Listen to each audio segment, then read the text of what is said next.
Hi, this is Craig Fraser, and I'm here at the Createx Colors facility in Connecticut. And the video we're going to show you today is going to be, for lack of a better word, Tikifett. Now, everyone here knows who Boba Fett is. What I have here is a Tiki version of Boba Fett. Now, you may have seen resin cast or rotocast sculptures. This one is actually a 3D printed Tiki, and it's done by a good buddy of mine, Walter Codicito. He does the 3D printing for Counts Customs over in Vegas. And this is a PLA printed Tikifett, and I believe it's UV cured. So it's pretty hollow. It's very, very lightweight, very sturdy. And we wanted to do this video to show how Createx Colors and our paints go directly on to 3D printed material, no problem whatsoever. And it works with PLA as well as SLA, which is a resin. This one here is a filament PLA printer. I believe this was done on what's called an artillery sidewinder, possibly an Ender. I'm not sure which one he used. I know he has both those machines, but Walter, thanks a lot for this. And I want to kind of do it in a wood grain fashion, to kind of, because he's got wood grain. If you look at it, you can see the grain that was 3D printed into it, and it hides some of the 3D printing lines. You can almost see some of the printing lines that look like stratified layers. Those are going to go away in the paint. If you really need to make this thing perfectly smooth, which it wasn't designed that way because of the wood grain, you probably need to put a little sealer on top of this and sand it smooth. This is going to be perfect because we want texture in this. I want it to look like an old wood, and we're going to put the colors on like they're almost faded. So it looks like an old Tiki that's been hanging outside on a fence for years. Now, I didn't have to do much prep on this. Matter of fact, all I really did was, it was really in good shape when I got it. I took about some little, I think some 2020 sandpaper and sanded some of the edges, some of the little bits and pieces here and there on it. And then I'm going to take my towel, I've got in my back pocket here, and just put a little of the PPG 394 SX. It's a waterborne pre-cleaner. I'm going to use it just to kind of wipe off any fingerprint dust or anything that may be on it. It's already fairly clean. And I'm not worried about the back. I'm just going to be spraying really the top here and then this part in the front, on the bottom. And we're going to spray it with a sealer first. We're not going to spray with a colored sealer. I'm going to use a transparent sealer. It's out of the UVLS line. It's called UVLS 4050. It's a transparent gloss clear. The reason I'm using the gloss is it adheres the best out of all three of the UVLS systems. So I'm going to use the UVLS 4050 as a gloss, as an adhesion promoter. Then I'm going to mix it with the colors to go on top of it. And then I'm going to use the matte version, which is 4052, to go over at the end to just knock it back and make it look like really aged, dried out wood. So let me go ahead and put my mask on, get the booth going, and I'll put a light coat of the sealer directly on here. And just real quick, just to let you guys know what we're doing here, we are using the LPH80 Iwata. It's got the 1.2 nozzle in here, and I already have my 4050 in here with about 10% of the 4011 reducer. Already mixed it and let it sit for 15 minutes. It's always important, whenever mixing these products, let them sit for 15 minutes before spraying. You'll be very happy that you did that. So, go and get my mask on, get this booth going. We'll put a nice light coat on it, let it dry, and then we'll get to painting this Tiki.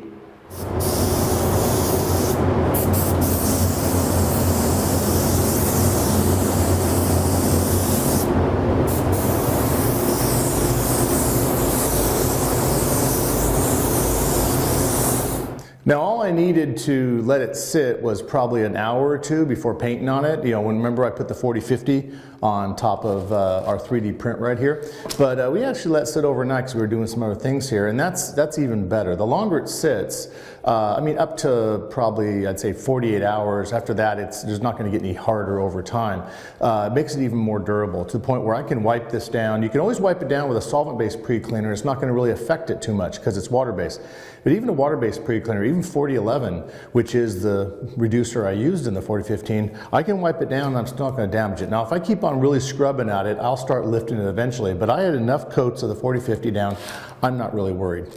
Secondly, I'm using 4050 as a balancing clear for all my colors that are going on this. So even let's say I did get some of that 4050 base adhesion promoter on there a little on the weak side, or maybe I scuffed it off, maybe I sanded or wiped it completely off, I still have it in the paint. So remember, we're doing a triple sandwich here. 4050, colors with 4050, and then final clear 4050. Ultimate sandwich, what we call pinhole free. In other words, pinhole basically means you're completely covering. There's pinhole free coverage. There's nothing left exposed. Now, To do this, you have to kind of figure out a strategy. I got my sealer on here now. Now, I'm going to do the strategic colors of Boba Fett, which this is a bluish green here, this is the darker green here, this is a red, this is silver, there's some yellow and silver here and there, this is black right inside of here. I already know those colors, but I want to do this like a wood grain. So I'm going to do the wood grain first, leaving some of the white showing through, and then I'm going to mask off and spray and distress the colors as I go along to look like it's wood, because you almost have to think of the reality of something when you're painting it. If you're painting something that is wood, the paint's on top of the wood, which means the wood's not going to wear out before the paint does. Paint wears down to the wood. If you think the way something is physically when you're painting it, and you treat it the way it is in reality, it will look more real. You're literally fighting nature if you actually try and paint something out of sequence. You know, if I was going to do the wood grain on top of all the color, it wouldn't look as good because the wood grain's not on top of the color, it's underneath. So think of it, reality does come into play even when you're making something pretend. So I've got this, and I want to create a good wood grain texture. Now you could just say, oh, black, but then black's almost too killer. I've got black going in here already. What I want is, what color is wood? It's brown normally, or shades of brown. We have a great color here called Decay, which is one of my favorite colors I use in the Tim Gore. But then again, you're going to hear me use the term favorite in a lot of Tim Gore colors. It's an illustration color, candy black, which I absolutely love for details and for shading. And guess what we got? Our good old friend, Mr. UVLS 4050. So we're going to be using this combined with these two, and I kind of cocktailed it till I got something. You know, the Decay is a great brown, and it's good for all kinds of, from flesh tones all the way to just making something look thrashed and rusted or dirty. But it's a little on the brownish side, and I wanted, of course, you know, but I wanted to push it a little bit black, so I added some candy black to it. Now I already made this mixture over here, and I over-reduced it. I probably added like maybe 20 or 30% reducer to instead of just 10. And I mixed this actually yesterday, and it sat overnight. I forgot to cover it up. You say, oh, it's the worst case. You know, if this was going to go in a spray gun, what I would do is I'd stir it up, maybe add a little bit more reducer if some evaporated, pour it through a strainer, most likely 125 micron. If it had metallic or pearl in it, guess what's going to get? 190 micron strainer. Run it through the strainer, and it'll get out anything that's in there. Now, it's not that big a deal. It's not the end of the world. It's like, oh, it sat out, it's no good, it's all bad, throw it out. That's a waste of paint. I'm not airbrushing this color. I'm brushing it. So I just stirred it up and added some more reducer and called it a day. And that's the color you're getting. It's like it looks almost black, but when it's thinned down, it'll have a brownish texture. You can almost see on the inside of that cup. You can see, that's why I like using transparent cups, because the light can come through and give you like the realistic color you got going on there. And my good old friend, Mr. Chip Brush. If you can't afford to buy a chip brush, you're in the wrong industry, because anything cheaper, and you have to pay to take them off their hands. But you can get these at any hardware store, any paint store. These are the ones that are so neat, they actually leave bristles behind, so they add extra realistic texture. These are the kind of thing that you can clean them, I guess, but when I'm done using them, I kind of throw them out. I always call them the hamster of the airbrush industry, because you don't take the hamster to a vet. If you do, he's just going to go thunk and hand you a new one. So all the hamster lovers are going to be, no! Did you ever wonder why your hamster looked different coming back from the vet? There we go. So I got a little bit of this on the brush. I may decide to thin it out a little bit more, may not. I haven't decided yet. We'll see how this goes. I don't want to get too wet and sloppy, because then it'll just give me solid coverage. It's almost like I want to dry brush it. So I'm going to have a little rag right here. I can kind of kill some of that. And let's try it over here on an area. It's not an inconspicuous surface, but it's an easy area. I want the brush to fill in some of the natural scratches in here. Now, unfortunately, because it's 3D printed, this brush will also find some of the 3D printing striations, which tend to go, they may go in the direction of wood grain, they may actually not. And then you're going to get, because it's a brush, it's going to grab the high edges. I'm creating just a texture effect that I will then emphasize later down the road. I want people to look at it and go, ooh, it's wood grain, but not, all of a sudden have to, oh, well, that's not the proper wood grain for that tiki. It would normally be made out of palm, therefore it's like, you need to stop right now.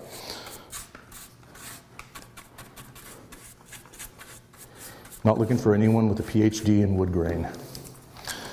But let's say you get a little bit too much on there. You know what you can do? You can come in. I don't want to use the 40-20. It's a little bit too harsh. But I can come in on this area here and just kind of wipe it. Now you're going to keep a wash on that. It's going to have a little bit of a dinginess to it. You know, I don't want to cover up all of my white with this dingy wash, but I do like the kind of the dinginess it gives me. And the rag helps take some of the excess paint and distribute it. If you really want to be specific on your wood grain, like actually have individual wood grains and knots and whatever, come along and use just a brush. But if I'm doing this right here and this is a palm, you're not going to have knot holes. Knot holes are where branches are. When was the last time we saw a palm that had branches on the trunk? Aha! See? So we'll only use nature when it can benefit your argument. Whenever it's used against you, say, come on, you're being too literal.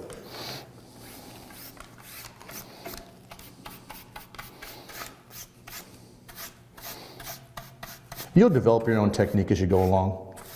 Figure out what you like. Oh, I like this better. Oh, I want to. Oh, I'll remember that next time. I mean, you might be doing something, say, oh my God, this technique is freaking hideous. I hate it. It reminds me of this, something else. And you're like, but then remember that for when you're painting that something else. Like, oh, what was that crap technique? It didn't work on the tiki. Ooh, might work on this. Come in here.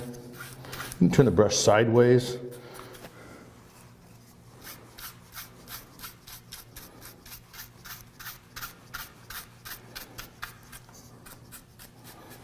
All we want to do is get rid of that solid white.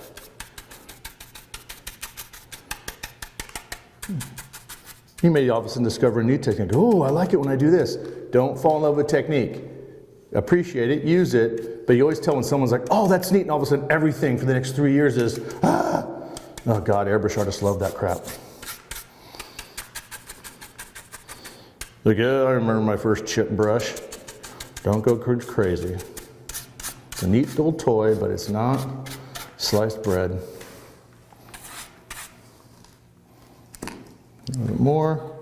The hardest part is this dome area because it's, well, anytime you deal with a convex curve or complex, compound curve, you're dealing with anomalies, and it kind of contradicts where your grain is. Especially when you got a spiral build pattern from this 3D printer. And again, this came from Walter Cosido, a good buddy of mine that works over at Counts Customs, and who also just purchased a 3D printer recently for him from my son's company, Simon Fraser Designs, who is now he's a sponsor of my podcast, but he's also doing a lot of 3D printing for us. Keep an eye out for some cool 3D print stuff coming out from my son. There we go. I'm allowed to plug his company. Got to have a little bit of nepotism in there.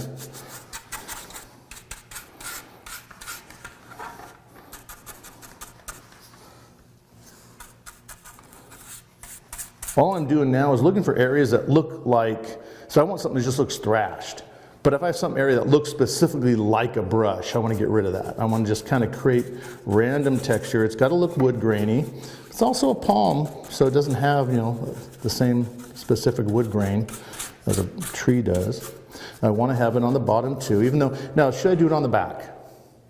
What the heck? You always look at things on the back, even though this is never seen. People can be like, oh, you didn't care enough to paint the back.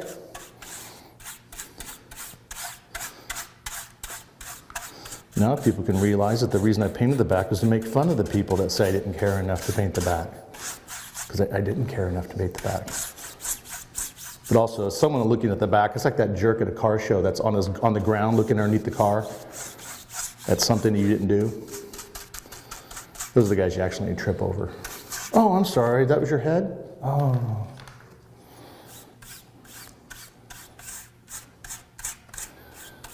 This will get everywhere. Why do you think I wear black? Because I'm a klutz.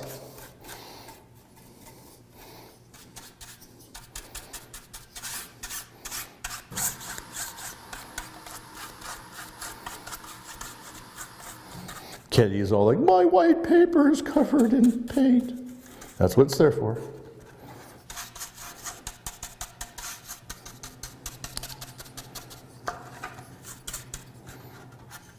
Now, be careful. When your paint's still wet, I did it on purpose to teach you people something. See, it's all better. It's all better. Calm down. All you OCD people that just started sweating from their eyes. It's okay. It's all good. You can breathe again. Now, in this situation, I want to see if I screwed up anything else, because that's how I roll. A little bit of air from my airbrush. Get a quick dry on the back. Am I going to paint any more on the back? No, I don't care that much. That's for all the crap talkers. But this also gives me a chance to look at it. Letting it dry, letting it dry. No, I'm not airbrushing. There is reducer, there's no paint in it. Could I have just used the airbrush to spray this and then wiped it all down to create the streaks? Yes, you can, but I like the fact that the brush is an imperfect tool that does not get into all the cracks. So there are a combination of lots of paint, little paint, no paint. That's what you want.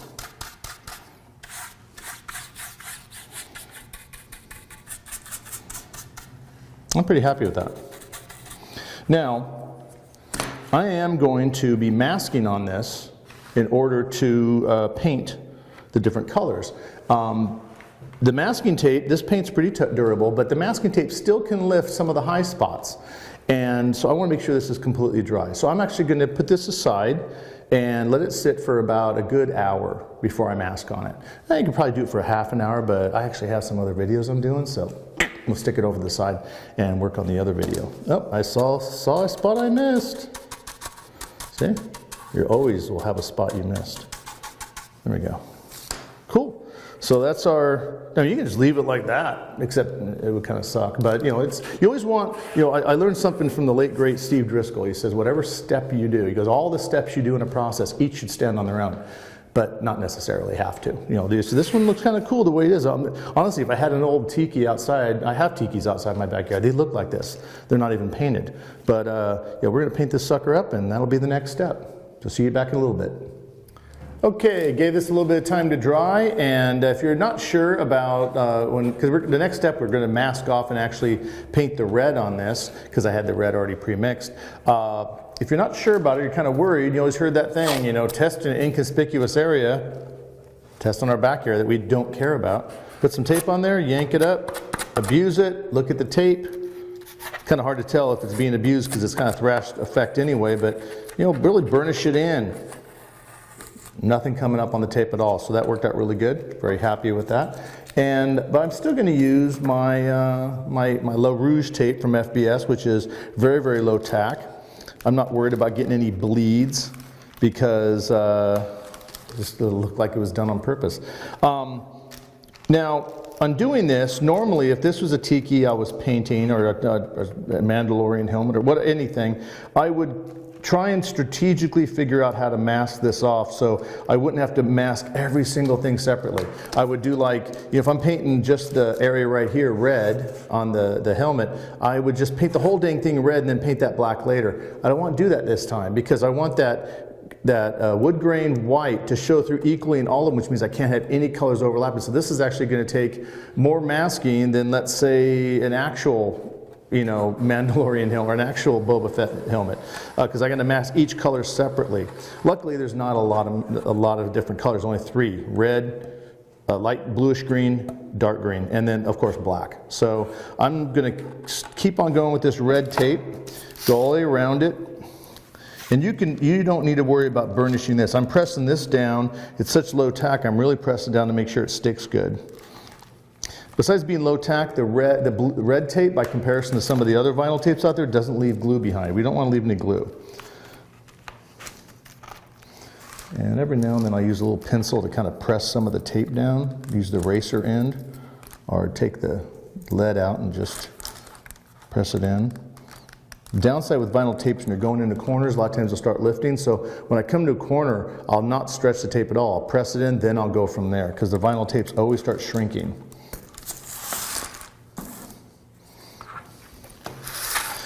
These are calendared vinyls. If you're wondering the difference between a calendar and a cast vinyl is poured into place, does not shrink. Calendared is stretched. So this kind of tape is always looking to shrink because it was stretched out in the first place. It's always trying to go back to its original shape. So when you hear people use two terms of cast and calendared, that's the difference between them. Tapes are calendared. Now this didn't require any cutting. This one. I am going to come along the bottom. See, I just kind of overlapped it there. And let's make it a little bit more attractive in case someone actually is peeking underneath your sculpture, your tiki, and we're just going to go straight across on that. Cap it off. It also holds that tape down. And then on the inside part here, I'll come along and press it right down in the back. Got a little close there, that's okay. Press it right there, coming around the back and snap it off. That'll work. And then when I come along here, I'm going to have to cut this part because it's on the inside. I can continue all the way over though on this. It'll be a lot easier to mask this off when I'm doing black because I'll be masking on the red. But this part, I'm going to snap that and you'll see how we get a little mixing stick, and I'll press that tape down in the corner there. Do the same thing down here. Then I'll take my blade and very carefully cut right across there. Boop. No big deal. Easy peasy. Same thing on this side. Use my stick. I like this stick better. Use my stick here, press it down, get it nice and pressed and burnished. Another reason why you want to do a little test to make sure your paint's not going to lift because you're doing a lot of burnishing on this tape.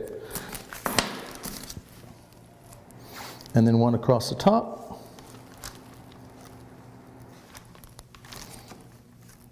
And now on this side, snap it, press it in.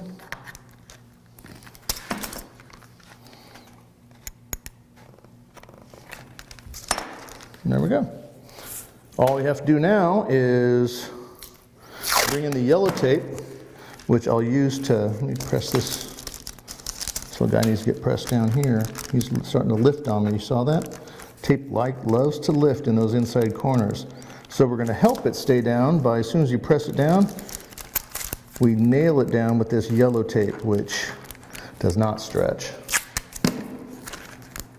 You'll see me, if I'm laying out flames on something, after I lay the flames all out with like a blue or a red vinyl tape, I'll come and put a little piece of tape at the tip of each flame. It prevents the tips from peeling back. This tape is your anchor tape. It's also your base tape for putting paper up against.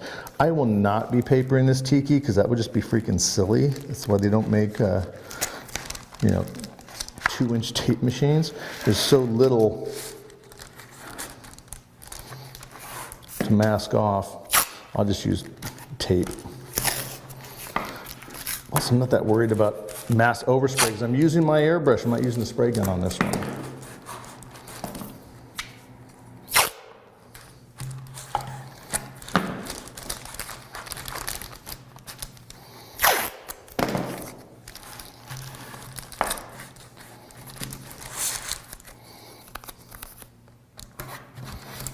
And of course, I gotta mask the inside of this too.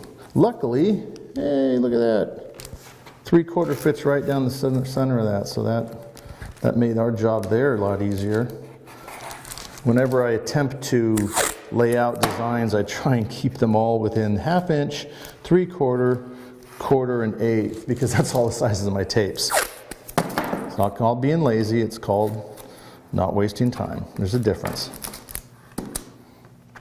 And then I'm going to lightly score. Now when I'm cutting this tape, I'm cutting on the the red vinyl. Reason being is, the odds of it going through the vinyl as well and cutting everything underneath is pretty remote. Oh, I got to press this guy down. He lifted a little bit and he's not cut yet. I got to press these guys down. There we go. So you get the general idea. I'm going to go ahead and finish this up and get it finished taped, and we're going to come in and paint our red on the Tikifett. Got this sucker all masked up with the yellow tape, and did I mask every inch of it? No, why? I don't care. You don't need to. Now, in this situation, would it be best if I came in and just used the chip brush and did a dip paint technique and did it? That's tempting because it gives you that cool thrashed brush look, but if I want to get fast coverage, the airbrush works out really good, and I can always scuff away areas. The reason I'm not going to use the brush is the brush kind of either it paints or it doesn't paint. And the dry brush is really kind of in between, very small. What I mean by it paints, it's wet paint. And that wet paint is going to go underneath those edges, and I'll get all kinds of bleeds at the corners. So it's much easier to do with the airbrush and to spray dry with the airbrush. Now, the color I made for this is actually the same color I did for a Boba Fett helmet that we're doing a video right now on. And it is a combination of the LVS 450, the Coagulated Crimson and Blood Red, which is Tim Gore's Bloodline paint system, and the Decay from Tim Gore and the Candy Black. Makes a nice red that's kind of dirty, dingy, thrashed. We're not going to be doing all the scuffs and scrapes on this Tiki helmet that you would see on a metal helmet, but we're still going to make it look pretty thrashed. So I've got that already loaded in this airbrush, and I'm going to come in and see how it sprays. Make sure it's spraying first. There we go. And spray in a little of this, and I'm going to do it in a streaky pattern that kind of mimics the direction the wood grain is in anyway in it. I'm also going to make sure I get it in the corners of those areas too, which remember, it's really tough to get in there with the brush. I was having to really hit it hard. Now with the airbrush, because you can spray it grade 8'd, you will kind of get some areas that are pink, and I don't really want pink. So you have to kind of hit it hard. You're hammering with this brush. Also why I'm using the Eclipse and not the Micron or the HPC.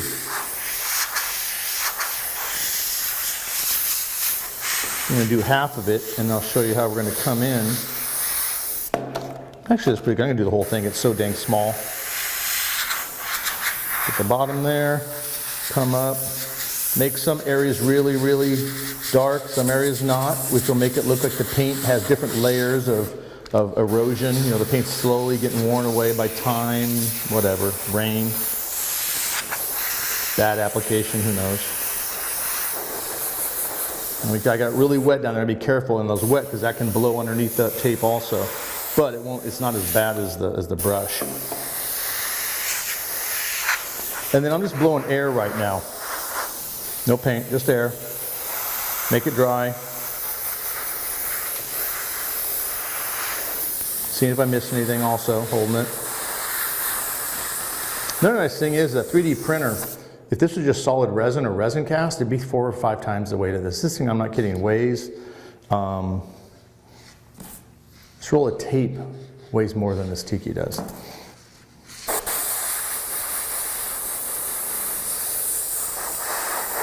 And unlike wood, if this was wood, it'd be absorbing a lot faster right now. It's not wood. This is PLA plastic. Now, for all you 3D printers out there, don't start giving me a grill like, oh, what kind of PLA is that? I mean, I've talked to my son about that. He's the one that knows about those things. Our Walter, he knows. I know just enough to get in trouble. It's the story of my life.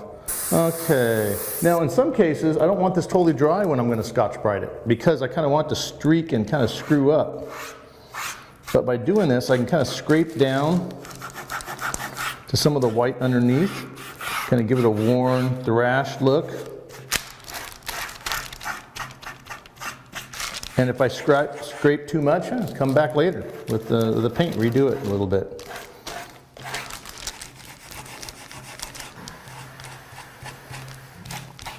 And I do want the edges to be a little bit more hammered.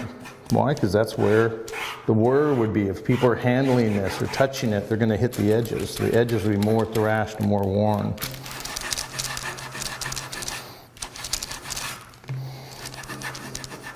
I'm going to do one really, really hard, see how far I can go down on that. I went pretty far down on that, a little bit more than I want to, so all you need to do is, you can also come in, if you want to give some extra erosion, stipple it. See?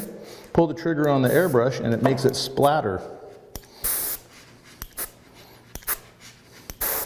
And this can make it look like whoever painted it just didn't really give a rip either. I mean, just thrash. Or it could just be, you know, junk and corrosion, who knows.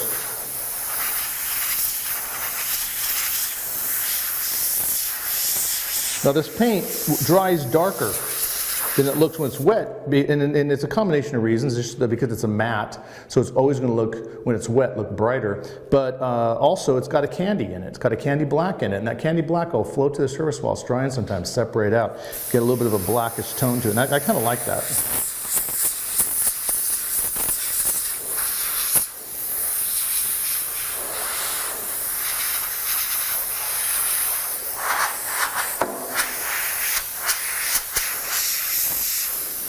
I like those little stipples and screw ups, that's nice. And then just let it dry. As soon as it dries, I'll unmask that. I'm going to let that sit, because I got some areas really, really wet on this and some really heavy droplets. If you've got a fan or a booth, you can leave it in the booth. Just have a fan just sitting on it. Don't use heat for two reasons. With water-based paint, heat's never a good idea. I mean, you don't want cold, but we're talking don't blast heat on it because it dries the outside and traps the moisture. Another reason you don't want heat is this thing was made on a 3D printer. The way it works is it melts. It's like a glorified computerized glue gun. You know, it's melting the filament. So heat can damage the PLA in many situations. This is a very high heat PLA, so it would take a heck of a lot of heat. Still don't want to push it. So just let the air, you know, just a little suitcase fan or just small fan, just sit it off to the side and let it blow. It will dry 5 times faster with a small fan on it than it will, and don't sit it in the sun. That's just a bad idea. So, but you can get a good look. That kind of has a cool weathered look, and you saw it didn't take much. Just airbrushed it and stippled it, and then scuffed it with a little piece of Scotch-Brite pad. So as soon as it's dry, we'll unmask it and go on to the next color.